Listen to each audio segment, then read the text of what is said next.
Can I have your attention over here? Today, we started a Black History Month. We're going to do a demonstration, okay? Someone near and dear to my heart, my Uncle Bob, who's a legend. He's a legend in a lot of ways. He was a legend to the community.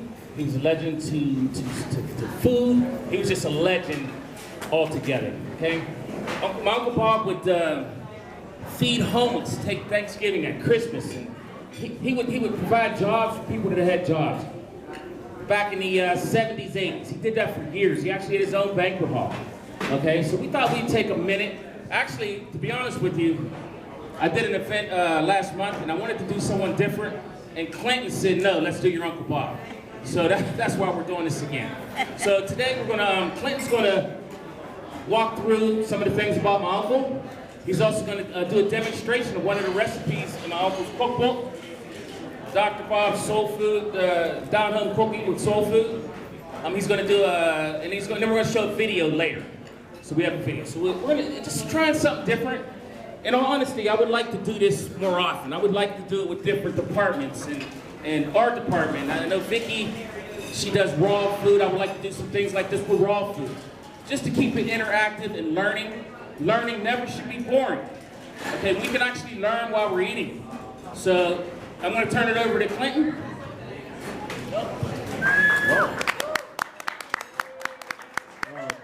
Thank you. Well, you know, I'm going to be carrying Dr. Bob's soul today. And with that, the food will go with the soul.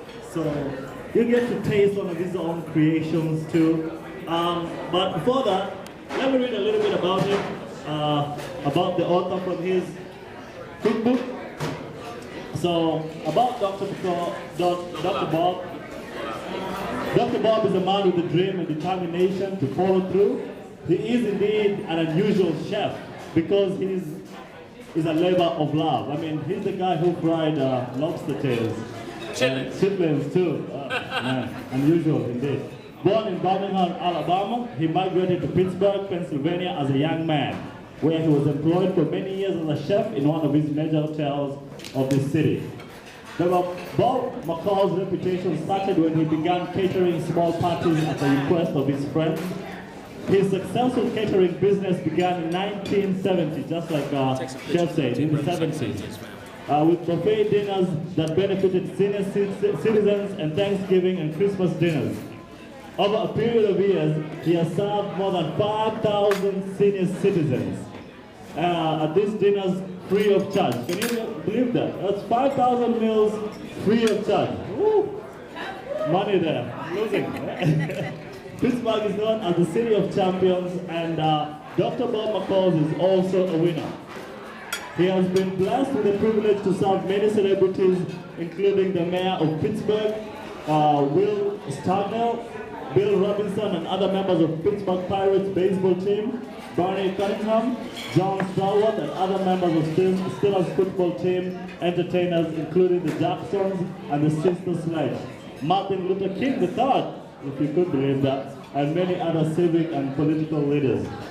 After many years of catering in 1979 with the help of God, Bob McCall opened Bob McCall's restaurant, where he now serves people from all walks of life.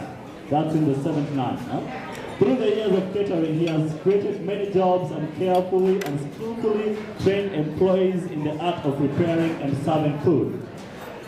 His goal is to one day own a very large banquet hall and be able to employ and train over 1,000 young men and women in the art of catering.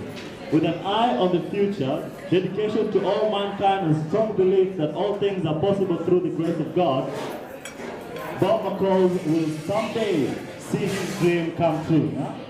His dream is living through me for the day. So keep an eye out and open to the future, and your mind open to accept him, because here comes Dr. Bob McCall's creation of salmon croquettes that I'm going to be presenting.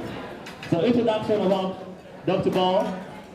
Welcome to the world of cooking. With these covers, you will be introduced to Dr. Ball's masterful collection of recipes that will help you renew or discover the tremendous pleasures in good eating that have delighted many over the period of years. These recipes range from exquisite gourmet taste to plain old down, toe-tapping, mouth-watering goodness. With a hint of this and a dash of that, you will find that you can create meals that will excite your palate and whet your appetite. Let your imagination run wild there. Welcome to the world of cooking. Come on in and enjoy. Salmon croquettes I will be preparing for you. In about 15 minutes they should be ready. But let me start. Please. You gonna talk while you do it? Yeah.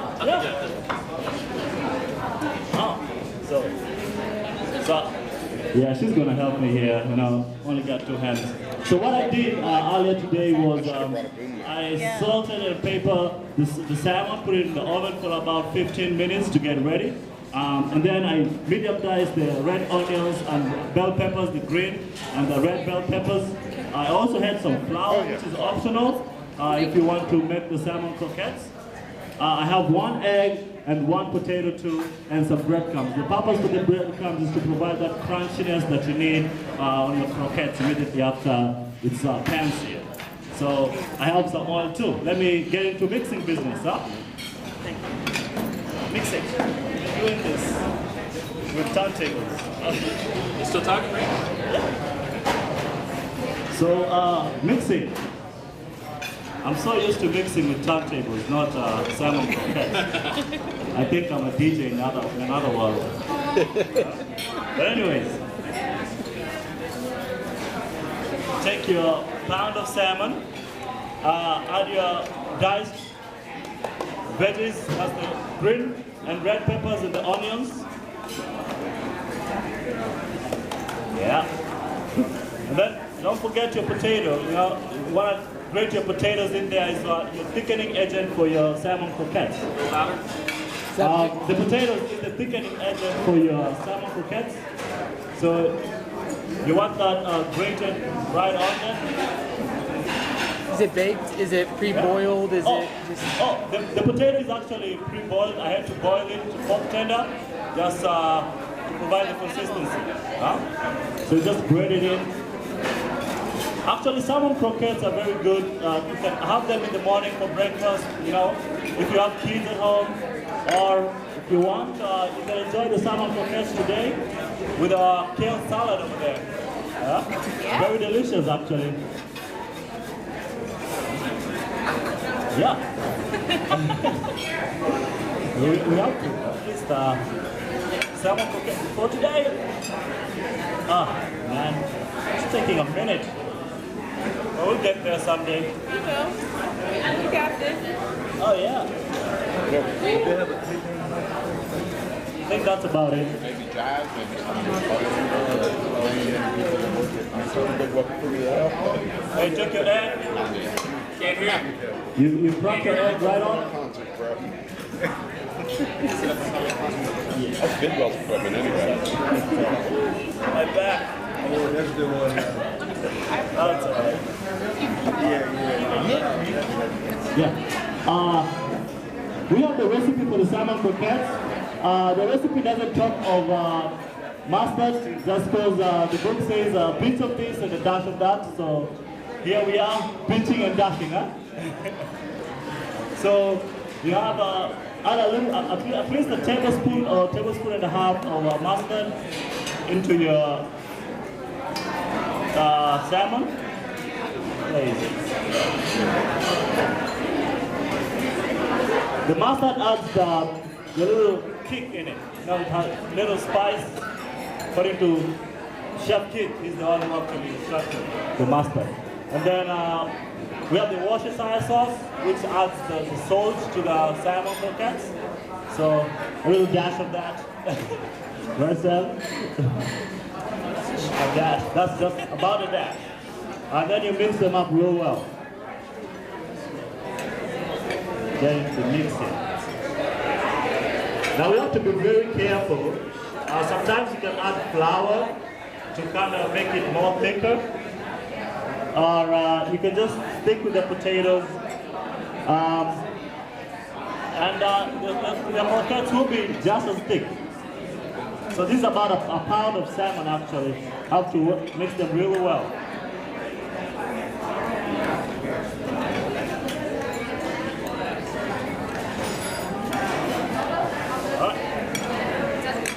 Just like everything else, you have to warm your pan, you know? Hot pan before we start plating. Quick, serious stuff. So we're gonna show a video in a second. Before I show the video, I want to say something pretty serious.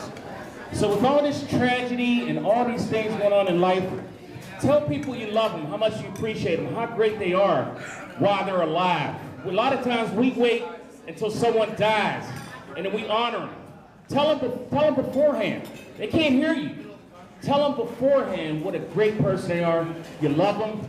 Tomorrow is not guaranteed, as you can see with all the stuff going on in the news. So tell them now. Don't wait till they're dead.